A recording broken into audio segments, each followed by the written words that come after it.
नमस्कार, मैं रजनी आचार्य गीता शिक्षा माध्यमिक विद्यालय कुरुक्षेत्र।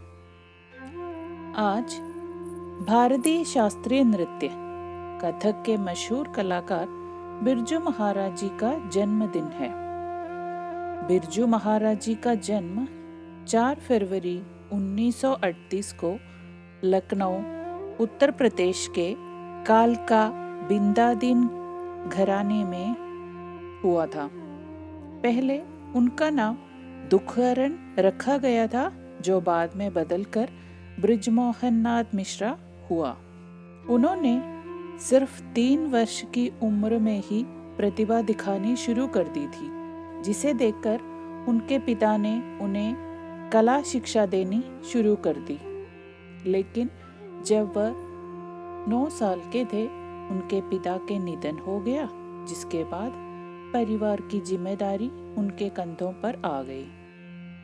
पिता के निधन के बाद भी उन्होंने अपने चाचा से कथक नृत्य प्रशिक्षण लेना शुरू किया। वह कथक प्रेमी है।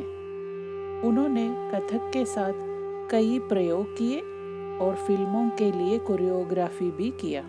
ताल और घुंघरुओं के तालमेल के साथ कथक नृत्य पेश करना एक आम बात है, लेकिन ताल की थापों और घुंघरुओं की रूंझने को महारास के माधुर्य में तब्दील करने की बात तो बिरजू महाराज जी के अतिरिक्त और कोई नाम ध्यान में नहीं आता। बिरजू महाराज जी का सारा जीवन इस कला को क्लासिक की ऊंचाइयों तक ले जाने में ही व्यतीत हुआ है।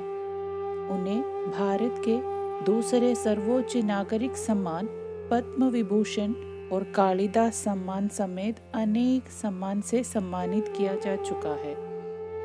उन्हें बनारस विश्वविद्यालय और गैरागढ़ विश्वविद्यालय से डॉक्टरेट की मानद उपाधि भी मिल चुकी है।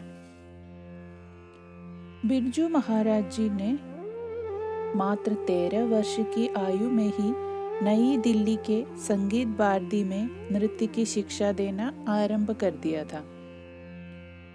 उसके बाद उन्होंने दिल्ली में ही भारतीय कला केंद्र में सिखाना आरंभ किया था। कुछ समय बाद इन्होंने संगीत नाटक अकादमी की एक इकाई कथक केंद्र में भी शिक्षण कार्य आरंभ किया। यहाँ ये संकाय के अध्यक्ष थे तथा निदेशक भी रहे। वहाँ के सेवानिवृत्ति के बाद उन्होंने दिल्ली में कलाश्रम नाम के एक नाट्य विद्यालय खोला। इन महान शख्सियत ने गुरु की भूमिका में अपनी प्रतिभा को कई कलाकारों में अधिरोपित किया और नए कलाकारों को दुनिया से परिचित करवाया। अवकाश प्राप्त करने के बाद भी इनके द्वारा नई प्रतिभाओं की कलमें तराशी जा रही है। धन्यवाद।